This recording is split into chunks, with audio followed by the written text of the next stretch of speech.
لفت نظري ان كل مباراه للزمالك ان الجدول بيجي بعد مباراه الاهلي بيوم، يعني جدول متظبط للزمالك ان انت ليه عندك فرصه تشوف مباريات الاهلي.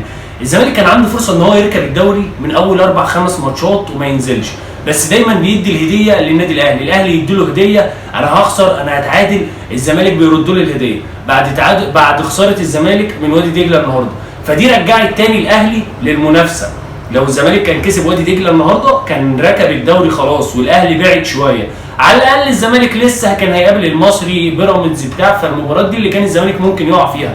فوقوعه النهارده مع وادي دجله رجعت الاهلي تاني للمنافسه بشكل كبير جدا. يعني الاهلي اكنه ما خسرش من بيراميدز والزمالك ما خسرش من وادي دجله، رجعتنا تاني للكفه متساويه. بيراميدز هو بقى اللي هيعمل خطوره على الفرقتين.